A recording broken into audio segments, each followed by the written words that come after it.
Welcome, everyone. I'm very pleased that you're able to be here today to join us for the fifth in our new series of Washington Area Trustworthy Computing Hour talks.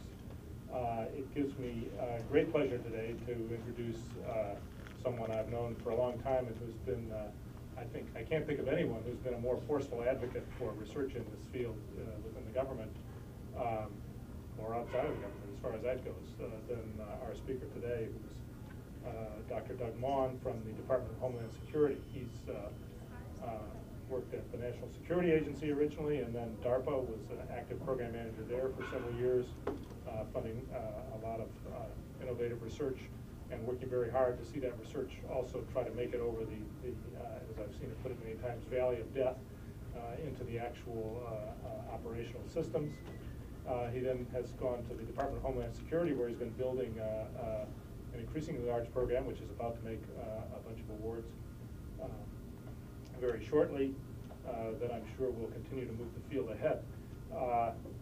Doug has always been a forward-thinking person, and one of the areas that he's pushed has been the area of ethics in this field, which is new to this field in a way that the technology intrudes in our lives in many ways, and we haven't figured out how to deal with it in many cases.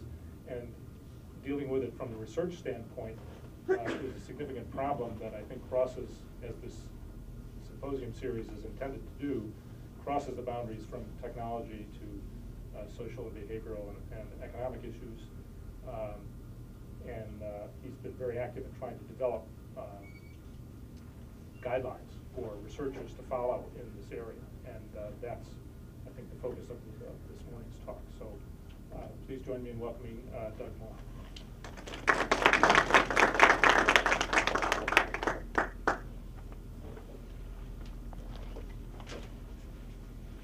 Thank you, Carl. It's good to be here. And so I had to have a catchy title.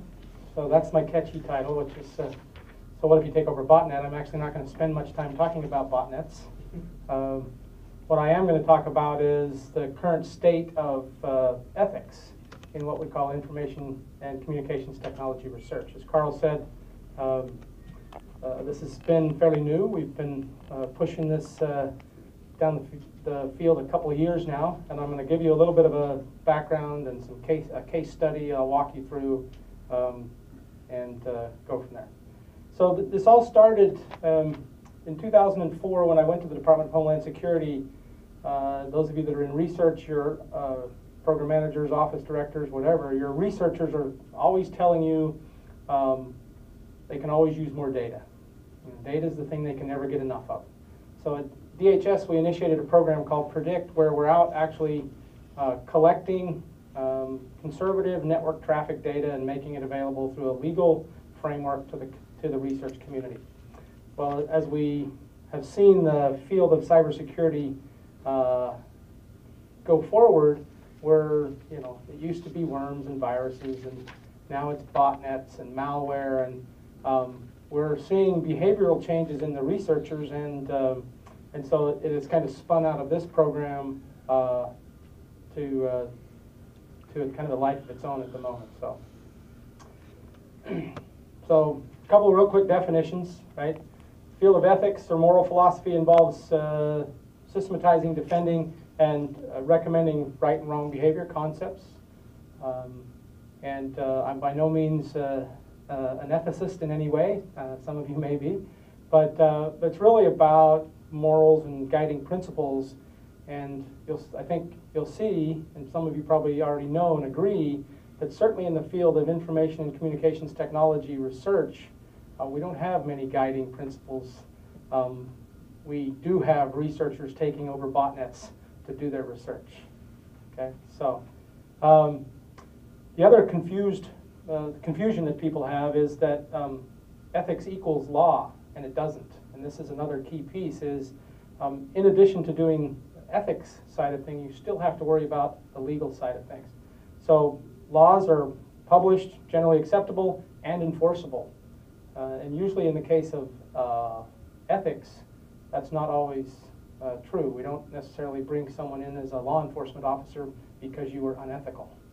But if you do something illegal, then they may. So they are interrelated, and we do talk about these. There are things that are legal but not ethical. There are things that are also ethical but not legal. And so how do we, what do we need to put in place to advance the community to think about these kinds of things?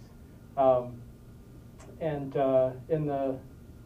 the bottom part of it is really about the community, right? You'll see in a couple of slides that we don't have any policemen, if you will, currently, and the question is who should be and how should they be doing that. So this is a 25-year-old statement that I find extremely helpful in trying to setting context. I'm a guy by the name of James Moore. So if you think about 1985, we had just gotten the Apple Macintosh. We had just gotten the IBM PC, right? I think in 1985 was when I may have bought my K Pro 2 portable. If any of you remember those nice machines with a little 9-inch or 5-inch monitor. But a typical problem arises in the area of policy about how computers should be used. So more and more computers provide us new capabilities. Seems like we're getting something announced every day with a new capability. And this, of course, gives the users new choices with that capability.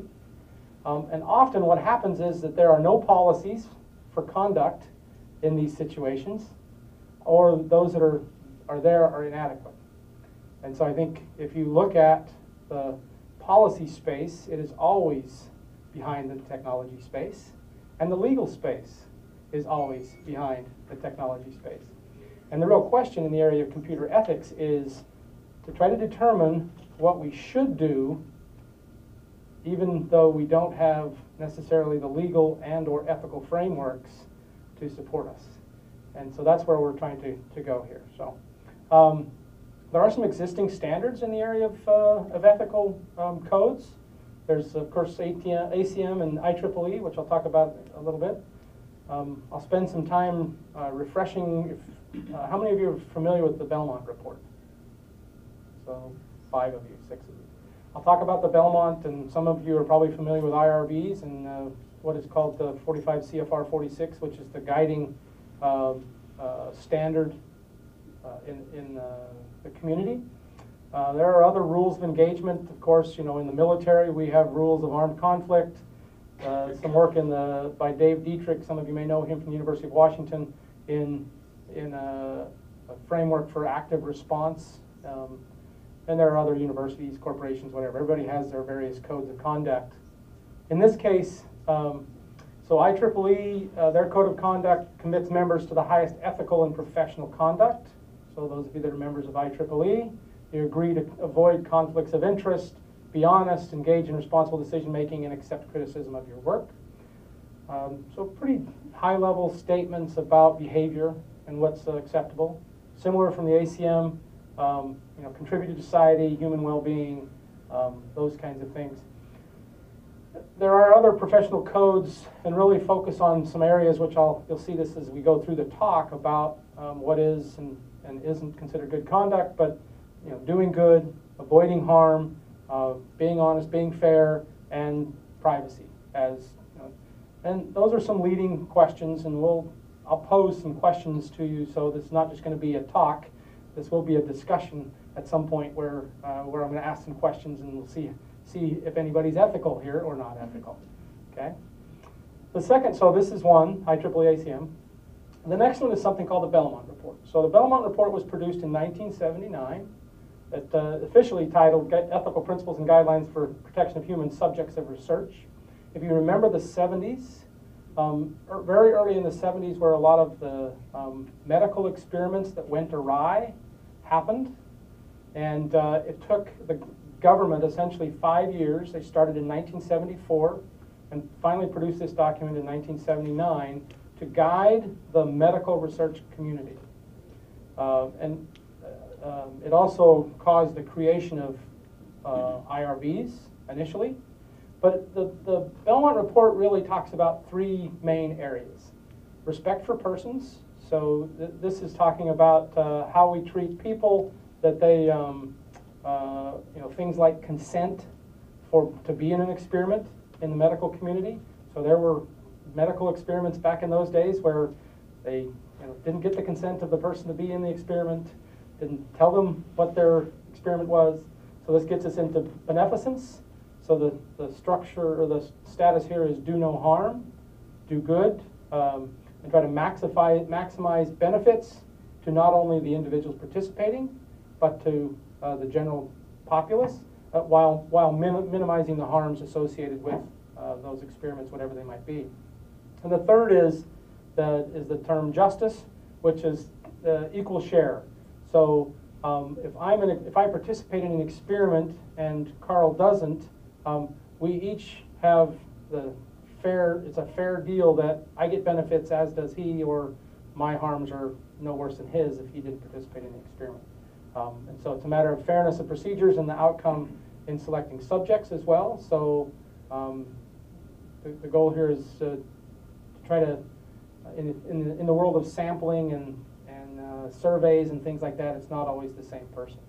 So this report has been driving the community for a long time in the medical field, and has created the idea of created the whole idea of IRBs.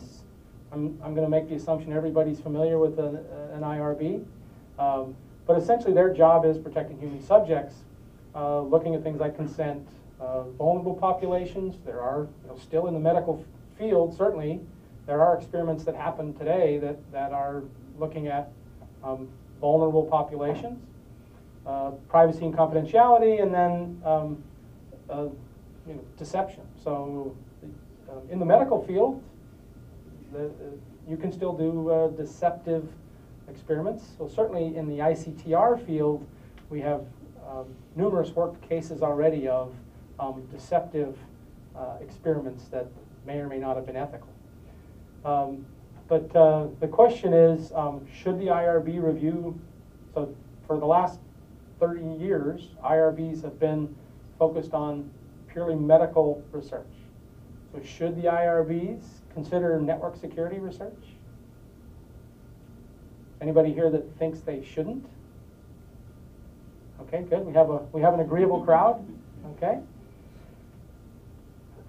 So there are some definitions. In a human subject certainly comes out of 45 CFR 46. So a living individual about whom an investigator, so this is whoever the researcher is, they can either obtain data through intervention or interaction with this person, or they can get identifiable private information about this person. That determines, that sets it in the category of human subject research. And in the case of ICTR, so part of the problem here is that review boards lack expertise in this area. And we have had numerous activities in the last 2 years with people who are on IRBs, university level IRBs around the country. And it is the case, we have discovered that there are very few people that are tech savvy that are on these IRBs, because IRBs have been more focused in the medical field and not necessarily know what a botnet is, how a botnet works, and whether it's ethical to take over a botnet when I'm doing an experiment. And it's also very hard in the spirit in the ICTR space to quantify risks. In the medical community, they've been doing this for a lot longer, and they seem to have an easier time at quantifying what's a risky medical experiment and what's not. We're still at a very early stage here, and I would argue that we have a hard time deciding what's risky and what's not in ICTR research. It also comes back to the issue of a distance between the researcher and his subject. So who is a subject in an ICTR experiment? And in the medical field, in most cases, most experiments, if I'm the researcher, I'm dealing with you as the subject one-on-one, close to you, or certainly I'm not thousands of miles away from you, only dealing with you electronically in a medical experiment. So the issue here is, as the distance between a researcher decreases, we're more likely to consider a human subject And as the distance increases, we're more likely to define it as one that doesn't involve human subjects. And this is still a very gray area, is to determine if I have people that are, a long ways away, I'm not interacting with them, but I get their identifiable information, are they considered a human subject in this experiment or not, right? So, and if, Can you back up to your previous slide, Sure. which had the human subject definition?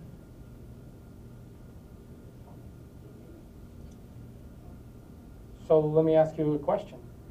Do you always know you're dealing with a person on the other end of that experiment when you're doing an ICTR experiment? Well, you don't know if they're alive or dead. You also don't know if it's just some automated bot that's an automated system responding, like CAPTCHAs and all those kinds of things, right? So the definition space here is on the gray side. So there are some interesting things, and I'm not professing we have all the answers. We're just exploring some really interesting territory at this point. How the IRB works is this what is called the common rule decision chart, and that's an eye chart for a reason. You're not supposed to know all those, but essentially their question is it research? We've had cases where some of the IRBs in the country, at some of the universities, don't look at ICTR research as research, and so they immediately either dismiss it or tell the researcher to get a waiver, and they don't even consider their what do you call it, the submission. Does it involve obtaining information about living individuals? And third is, does it involve the intervention or interaction? And this is where a lot of the ICTR research falls down, because how do I define intervention or interaction with people that I'm not talking to you face to face. I may set up a web page, and all you're doing is responding to that web page. So am I interacting with you because I've set up a web page and you're responding to something there? So again, medical community, they got 30 years experience working on this. We're trying to overlay ICTR into this framework. What if your avatar talks to my avatar? Is it an interaction of humans? What do you think? I don't know. I mean, one would argue probably not, but I don't know. If they're members of a review panel that Bill Bainbridge is running, then I think they probably. And so those are some of the issues. Yeah. I mean, I'm a member of my IRB. I'm an economist. We run experiments. We run experiments on Second Life.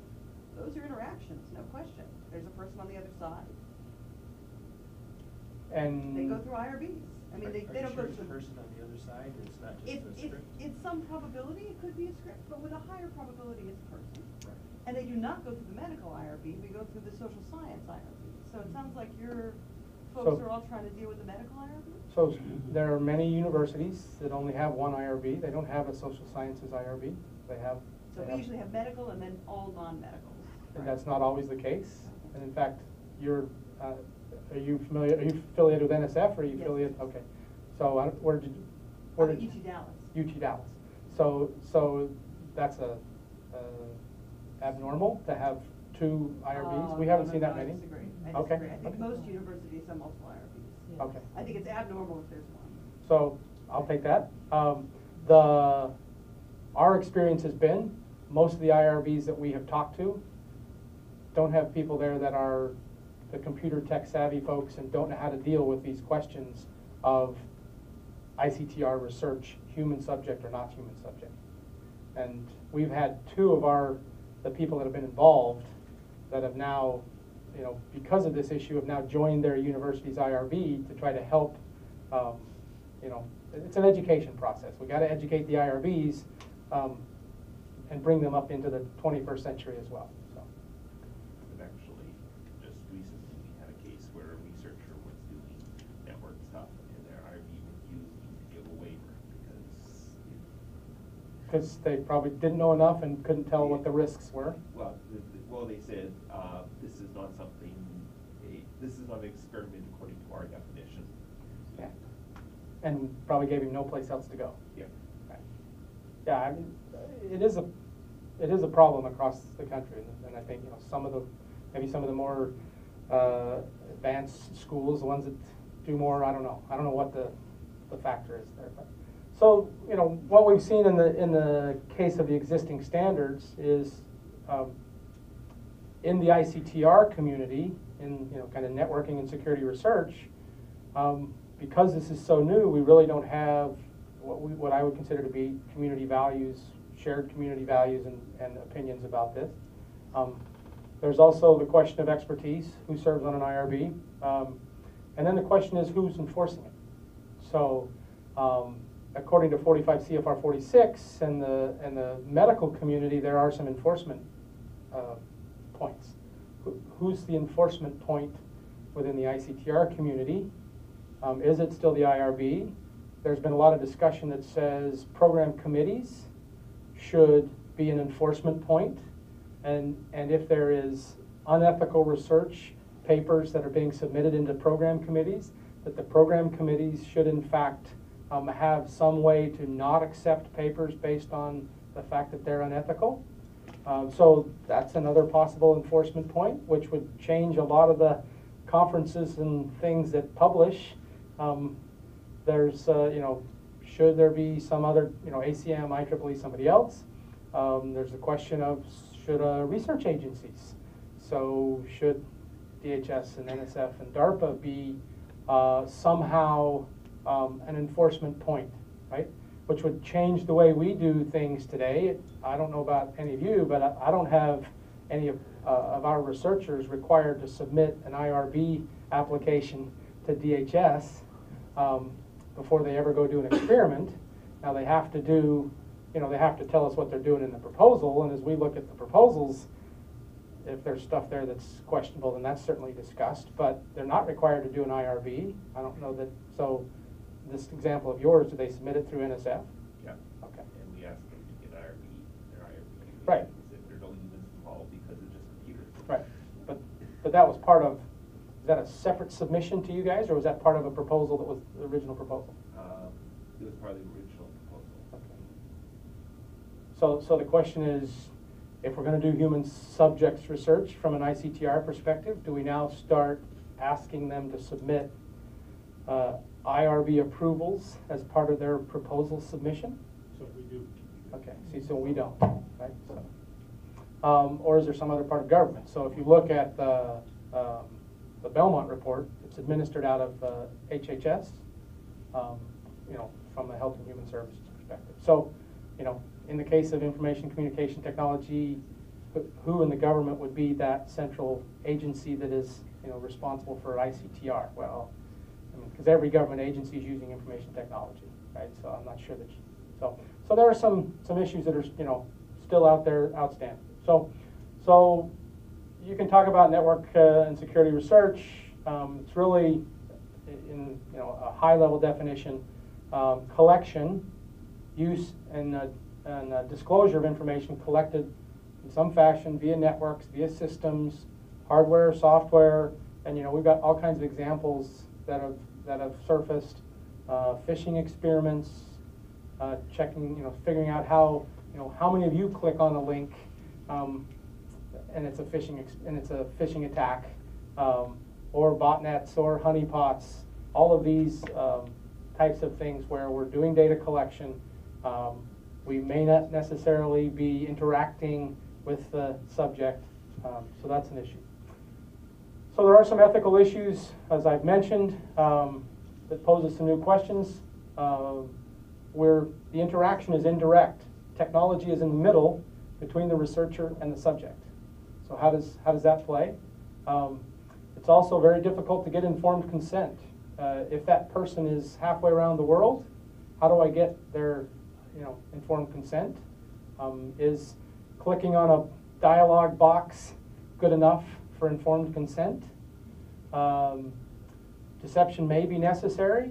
As we said earlier, we've had numerous experiments where deception was used, but because they hadn't done the one above it, looking at informed consent, the people that were deceived didn't know that they could have been deceived or were deceived as part of the experiment.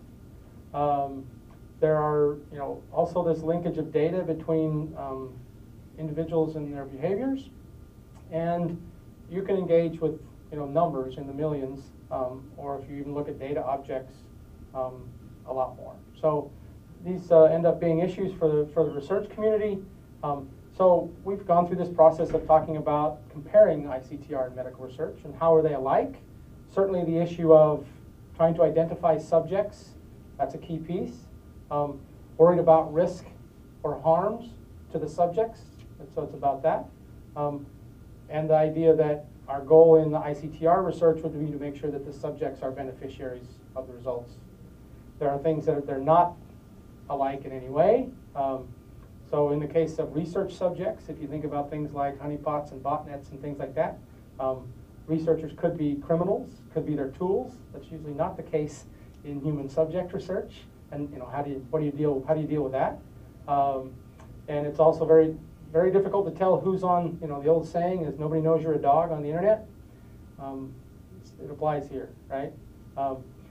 If you think about the medical community, viruses and cancers, they don't adapt. Just because I published a paper about how I did research on, Sam the bad guy, I published a paper because I was doing botnet research. Sam changes his behavior as the bad guy. That doesn't happen in the medical field, just because we published a paper. And we're seeing that. As people publish, the bad guys adapt. And a lot of anymore, as we look forward, there's financial aspects in ICTR research. And the types of things we do, they can have an impact financially if you think about phishing attacks and other kinds of things, which usually in the medical community, that's not necessarily the case. So where we've gone, so we've been doing this, sorry, one more slide. So the idea here is really about trying to build a community ethics environment or ethos. If you, the Belmont principles do apply, and I'll talk about how we've kind of overlaid an ICTR framework on top of the Belmont principles. There's certainly, how do we apply those into the community? And that's not very good on the colors, but on the implementation. So how do we do the implementation in the medical community? It was based on the Belmont Report, 45 CFR 46, IRBs, etc. And today, we have a lack of community understanding, a lack of guidance on ethics management in the ICTR space. And sorry, that's a lack of enforcement. So who is the enforcer? And so the question is, how do we take and provide incentives to the community? So some of you that are much more active in information and communications technology research probably know that there have been a lot of discussions by the researchers over the last few years. There have been numerous researchers criticized for taking over botnets to do their research, and so the question is, was that unethical? And so there's still this issue of how do we get all of the community to get on board? So what we've produced, and I'll talk about this next, is something called the Menlo Report. It's only called Menlo because most of our meetings were held in Menlo Park out at SRI, which is one of my contractors. So we wanted to call it something report, so we called it the Menlo Report. And so we've also started to talk about something called an ethical impact assessment tool. So we need to provide a way for the researchers to determine what they're doing and whether it's ethical or not ethical, and how to determine harms and benefits and risks, things like that. And last is getting to a position of self-regulation by the community, because if not, the concern, certainly a valid concern, is that if we get to the point where people are doing these experiments that are questionable from an ethical standpoint and something goes wrong and we do have loss of life or something like that, then in fact we'll get more help than we could ever imagine from places like the Hill and other places. So the question is, can we build the community to essentially regulate itself? So we started this working group in 2009 here in DC. So we've been at it a little over 2 years. We had lawyers and computer scientists and IRB members and ethicists, etc. And the real goal was, can we take the Belmont Report and do kind of a parallel to it for ICTR? Where we are today, We have had it reviewed by 2 different external groups, and some of you I know have been in the review panel. Ralph has been involved. I think Carl, you were as well, over the last 9 months. And DHS has put it into the process. It will be published for comments later this month through the Federal Register process. So it'll be out for 60 days for public comment across the country. And so we certainly encourage, I'll send a note to Carl or Sam or someone here, and certainly encourage the community, especially those you deal with in the ICTR research community, to provide us comments back on that report. So essentially, as I said, the title is very, very close to the same title that was there for the Belmont Report. We've tried to stand on the shoulders of the Belmont Report, but we're looking at the same kinds of things: respect for person, identifying the stakeholders, which is a little bit different than the language in the Belmont, but informed consent where possible. There's always the issue of beneficence, benefits and harms, balancing those benefits and harms, and mitigating harms where you can. The fairness and equity of justice, and then when we added the 4th principle, which is respect for law and the public interest. So back to my very early slide about law, this is one of the concerns is we have too many people confusing legal and ethical, especially in the space of information communication technology research. So it's compliance, transparency, and accountability as part of the framework. So in the case of stakeholders, just real quick, some things to think about, and what we've included in the document is certainly there are the researchers that are stakeholders. You have the human subjects, and that ends up being, is it an actual person? Is it a network or a system or a service provider? So if I'm doing an experiment and I'm using, somehow I'm a Comcast subscriber and I'm doing this experiment over Comcast, so is Comcast a stakeholder here? And there's society in general. Some of these experiments might have government and law enforcement as a stakeholder, depending on what experiment I'm doing and what happens. I'll talk about that when I go through my case study. And there are others. So part of the exercise is to get the researchers into a mode of thinking about the stakeholders and who could be impacted by this research. And I don't think we don't have the ICTR research community thinking about that today.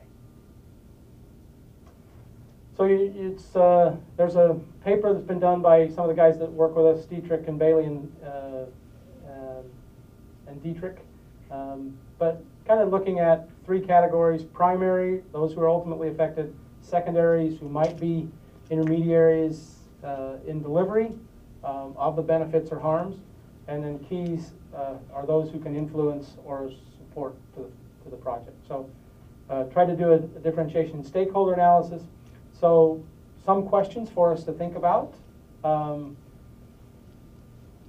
point to a couple of the bullets. So I think the hardest problem is the second one.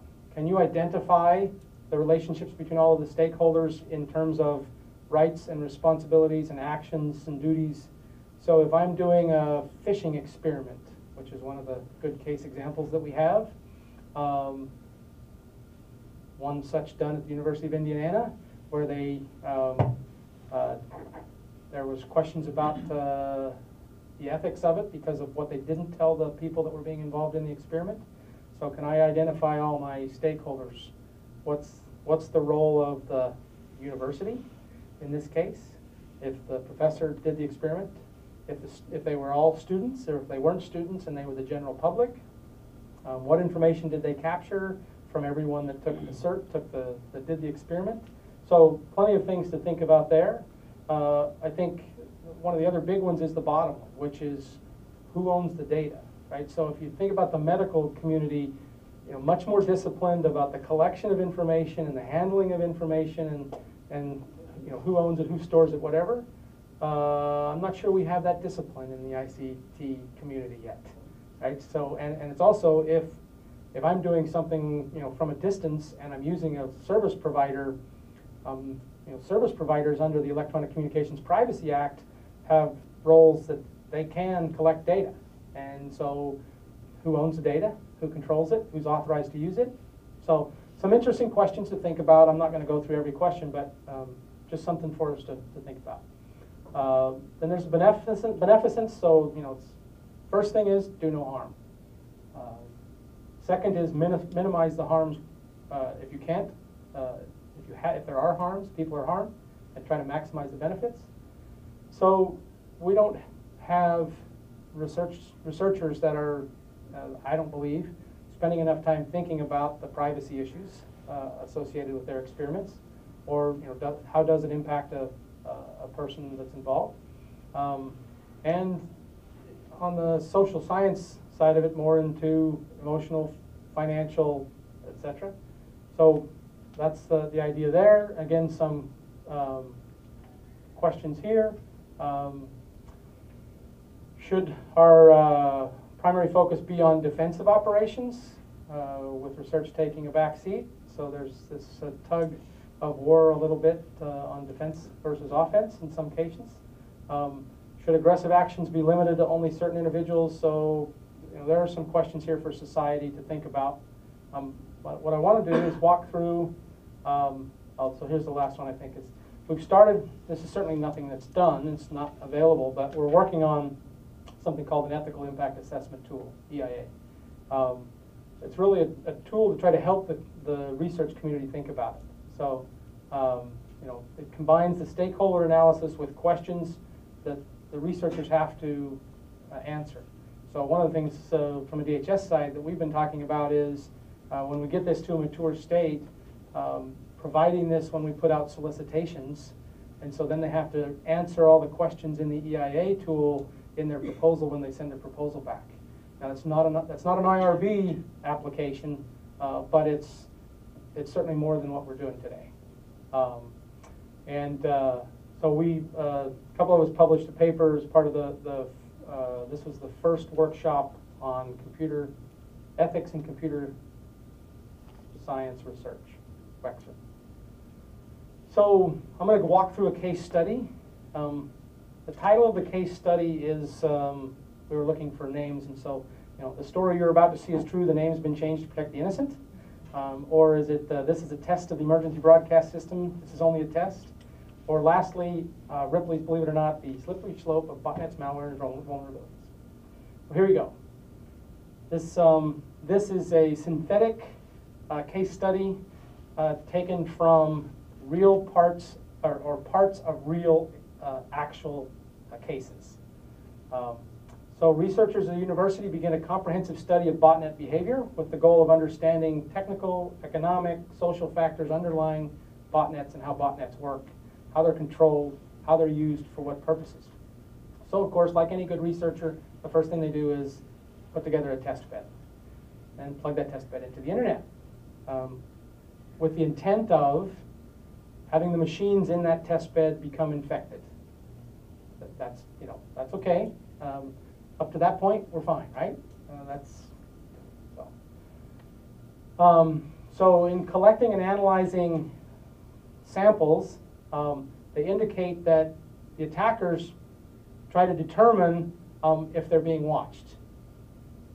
Those of us in the ICTR community know that a lot of the bad guys these days are, they're probing to see if people are watching them, right? And so often this requires the host to perform some malicious activity, right? So I'm going to test Carl to see if I want to let him be in part of my gang by telling him to go kill someone, right? Okay, so that's a test, right? And this is what these guys are doing, right? They get that infected machine to do something questionable, sending spam, try to infect another host, before it'll continue to download malicious code and make that infected machine part of its botnet. Okay, so I'm going to test you first before I'm going to make you part of the family. Okay, so they've constructed the environment that allows it on some machines, doesn't allow it on other machines, not wanting to make to tip off the bad guys as part of their exercise. So the additional next step, again, we're kind of stepping down this slippery slope, is that they learn that running just vulnerable services is insufficient to collect enough representative samples or infections. So the researchers, create an active component on their test bed now that goes out and pulls malicious content, because they are connected to the internet, pulls malicious content by visiting websites, infecting browsers in other networks, including peer-to-peer networks. Right? So I'm no longer just allowing my machines to be infected. I'm now going out and finding essentially other infected machines not in my university network, and essentially kind of bringing them in as part of the family. So again, I'm not going to make any statements about how many times they crossed the line or where they crossed the line. I just want to present this to you for some thinking. So the next step is that the researchers note that many of the links and sites require the user to intervene in order to perform an action. So now I'm at the point of I know I have an end user that has to participate, right? And to understand why people do this, they construct an experiment in which I provide the user choices. So the user gets a chance to choose, and sometimes users are reluctant to visit harmful sites in a controlled environment. The researchers propose to observe the user's behavior without the end user knowing it. Okay, so this comes back to the informed consent, right? So, in order to do this, they create this experiment in which they redirect user queries for known malicious sites to a benign server that they're now controlling and monitoring. So, if you think about kind of the principles of the Belmont Report and the principles of the Menlo Report, here's a case where one could argue where we certainly crossed the line in the case of informed consent. Okay, we're now monitoring people without them being aware that they're being monitored. So one allowed activity, I don't know how many of you know how a botnet works, but a botnet is essentially a bunch of compromised machines and has what they call a command and control server who is issuing commands to all those compromised machines. Come to find out, one of the activities allowed on the test bed is connecting to the command and control server, where things are then sent by the attacker to the botnets. And by watching this command and control server, they're become aware of the commands that the C2 server, the command and control server sends, and that includes instructing the compromised machines to send spam, to do denial of service attacks, or to propagate the malware to other hosts. So they become aware of this, and during the investigation, what they discover is that their university is actually hosting the command and control server, unbeknownst to the university. And so they go to the university, work this out, and what they then do is take over the command and control server of the botnet. Okay, and so they're monitoring this server. Keep in mind the bad guy out there who actually owns that command and control server, owns in the logical sense, doesn't know this, right? So he's still using that command and control server, he thinks, to control a botnet, and essentially, the researchers are essentially looking over his shoulder now than they were before. So, so one might ask the question: have they crossed the line again in taking over, the operations of this command and control server? So anyway, let's keep on moving through the example. So the user, they determine that the botnet is collecting files from users' computers, places them in a central location. This is not just users on their university network. It's anybody that's in the botnet, any compromised machine that's in the botnet. Okay, so they're pulling back files from compromised machines and storing them locally at the university, and includes login and location of the server. They're using this to log into the server and characterize the contents of all the files, so botnet wide. Okay, so here's another one where you ask yourself the question: I'm now looking at potentially personally identifiable information from any compromised machine that's in the botnet. And have I now, again, am I actually crossing the ethical line into crossing the legal line, right? Some interesting thoughts there. And the data includes personal data as well as copyrighted material. So the bad guy determines that these guys have taken over some of his infrastructure. So he changes the variant of the malware. So they have to go through a process to find access to future drop zones as to how he's dropping new software. And as part of this, they discover vulnerabilities in the botnet code. So as they're analyzing this, and it allows them to actually circumvent the system that the bad guy put in place, and in order to continue to access these drop zones. So they're quite a ways off track from what their original experiment was. And what this does is allows them to think about, oh great, if I can reverse engineer this botnet code to figure out what it's doing, I could now be a white hat, good guy, and I could go out now and start doing, to clean up the botnet by figuring out where all the infected hosts are, exploit the vulnerability, and remove the malware from those machines in the botnet, wherever they might be, right? They don't do this themselves. That's probably one of those, thankfully. But they do publish a proof of concept prototype that demonstrates that this can be done. Right, so this is an argument that has begun to surface in the operational community, right? Which is to say, should a service provider be a white hat guy, and Carl's machine's compromised, and I'm Verizon? Should I Verizon go out and clean up Carl's machine? And so this is the concept here. They didn't do this, but they know enough now that they could do this. And so now the question is that a harm or a benefit? I'm confused. So they also notice that the attacker's now moved to a new model. He's now doing peer-to-peer. So he's pushed this out to a peer-to-peer model. And so now the botnet and all the machines, the controller is placing copyrighted music as well as other personal files across the entire test bed. So they're getting more and more access to data, trying to determine the extent of the botnet. So in order to kind of get the community involved, which they did, they released copies not only of the malicious code, but also of the recovered files and the data to some of the close friends in the community. Okay. Again, one might question: is that an ethical issue? Is that a legal issue? But certainly, hopefully, you get the picture that they're on the muddy part of the slope and can't get off.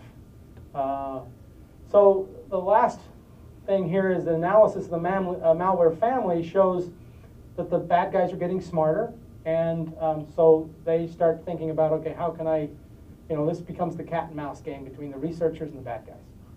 And they suggest and publish several possible resilient topologies for to go against the botnet, including things like encryption and cloud. But they discover that the botnet has code that interfaces with a proprietary control device. And it wasn't clear what this was, whether it was a SCADA system or a medical device or voting machine. But they published this to basically demonstrate the connection between the virtual and the physical, again, to the community. And they end up figuring out what this device is, and they acquire one of these devices, commercial devices. And they reverse engineer its operation in order to understand what the botnet code does, and then publish the capabilities of the botnet code. Okay, so I've now moved out of the research community, and I'm now into publishing things about commercial products, including discovering a vulnerability in the device that will allow its abuse from remote operation.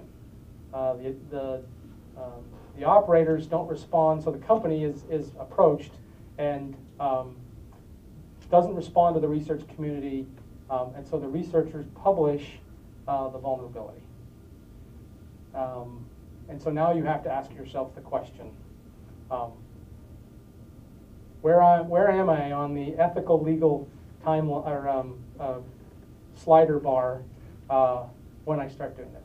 So you're not even on the researcher slider bar. they're not on the researcher slider bar anywhere, right? So the idea here then is, we haven't because this is made up of numerous cases, but they are all parts of cases that have happened. But now the thing is you take the Menlo report, and the idea here is now start to map case studies like this against the ideas of respect for persons, beneficence, justice, and respect for law and the public interest. And so what we have done is we are publishing two documents. One is the Menlo report itself, which is pretty small. I think it's, I can't remember what the final count is, 13 or 15 pages, something like that. So pretty easy to read. Again, thinking about the Belmont Report, trying to use the framework of the Belmont Report. But we have a second document that is called the Menlo Companion. This will not be put up into the Federal Register for comment, but because the intent here is this will be made available separately to people, because we're going to continue to add new cases into this this document. But you can see the list here is already, we're over 25 community cases in the ICTR community. There have been a couple of them that are, why and how to perform fraud experiments, the Spamolytics, which came out of UC San Diego, both of which are clear cases of human subject research. Some of the other ones, depending on that is on how you interpret it, are questionable. But that's the list. I'm not going to spend. There are some interesting ones about. Are those actually paper titles? These are the paper titles on a lot. Some of them are paper titles, some of them aren't. Like the Playing Devil's Advocate, Inferring Sensitive Data. That's the Vern Paxson, or that's the Fabian Monroe's reverse engineering of the Vern Paxson data sets from LBNL. But the Storm Worm is the guys out of Germany. So that adds another wrinkle that I didn't really talk about is the ICTR community is global, and so can we, the U.S., publish a report on ethics and have it be considered globally? I don't know how. I'm not in the medical field, so I don't know how the Menlo report is, or the Belmont report is used globally. But I got to believe it's, there's got to be medical standards in all the other countries as well. But anyway, so that's kind of where we are. I think I'll pop that back up. But my belief is I think we're tip of the iceberg here, and so it's been extremely interesting, and I think we got a long way to go. So with that, let me stop and let's have any discussion or questions or things like that. Questions, thoughts, comments? I was curious when you say laws. That's so general in specific countries. Are you thinking of a particular body, or are you thinking like UN laws, particular countries? Where are you going with the legal aspect? Because a lot of countries have opposing laws. Right. So That is international research. That is a big issue, right? So primarily to date, we've been focused on U.S. law. And so things like Electronic Communications Privacy Act issues, what's allowed there, but also state laws. Like, Yeah, yeah. for example, if the That's right. scenario that you described will result in prosecution, that the defense lawyer very likely will point to entrapment activities that are not legal in some states. that's right. Yes, correct. So, yeah, they have to be done hand in hand. You can't, you can't just do ethics without law, but you know, we've been trying to focus on trying to get the ethics discussion raised, but we do have 3 lawyers that attend all of our meetings. So, yeah, so. I guess, don't we fund some kinds of network test beds where people do networking research? And can some of this research be done there, or would it always be accused of being like invalid research because it wasn't out in the real world? Yeah, so this was the argument that, so we do fund, you know, we, DHS, used to be jointly funded with NSF, the deter test bed, which is where a lot of network research gets done. But you still have this issue of, if I really am doing ICTR research and trying to duplicate real world, I then have to have the test bed be able to go out and touch things in the real internet, right? And so we've been struggling with that part as well in the test bed, which is we have this classification of experiments, 1 through 4, and a class 4 experiment is an experiment in the test bed where you actually have to, you know, from the test bed go to the outside world, right? Because you would have to, as part of your experiment, touch hosts in the real world. But so that makes it a little bit more difficult, but it is still doable. And, you know, I'm sure there are some experiments that can't be done or can't be repeatable, but it's a good question, and it's one of those things we have to deal with. But it seems like we should be able to distinguish between sort of research in the field, right, where we're trying to find out what's really happening out there, versus experiments that we can do in a test bed, you know, to get some sense of. Right. Yeah, behaviors of systems and networks in the test bed without having to take over a botnet to do it. Right. Yeah. Good. Other thoughts, questions? So you've done a lot of background work. You've got a report ready to publish. You're going to get comments on that. Where do you see this continuing? What's going to happen in the next few years? That's a good question. So, you know, if I go back to one of my earlier slides, right? So, what is the enforcement body? So if I look at the medical side, right, the Belmont Report impacted a lot on the medical research community.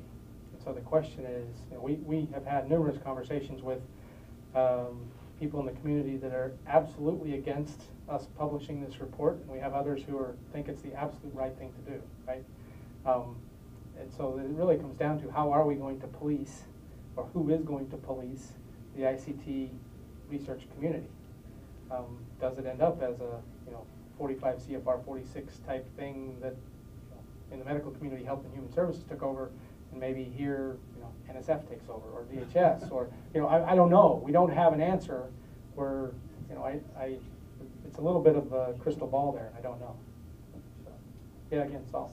So even the Belmont Report, at least the words on your slides, have no judgments whatsoever about what evil or harm or good were. So you want to, do good while not doing evil. Right. So if you give a cancer patient chemotherapy that's going to give them a heart attack, I mean, you have to weigh the risks, yeah, and doctors do. And every doctor may have a different opinion, but ultimately some kind of precedent wins, meaning that, over time the justice system sort of honors, some even rational thought. Sure. And here in the new world, I'm not sure what that. Well, and it's peer judgment as well, right? I mean, I'm a medical doctor. I publish my research in some, medical journals, and I get in the medical journal because it is deemed by my peers or whomever to be valid enough to be published and, kind of leading the community forward, right? So I'm not sure we're there yet in this space. But you're sure we're not there? I'm sure we're not there. The question is, can we get there? And if so, what's the path from here to there? I don't know. But, so that's, if I'm all ears. If people have opinions about what we, the government, can and should do about it, I'm certainly open for discussions. We've had some of you in the room from the beginning. Certainly those that have been most interested, but I think we've got a long way to go here. So. Okay, great. Okay, well, thank you very much. And let me just put a plug for the next month's talk is actually Stafford Savage, who's been involved with some exactly.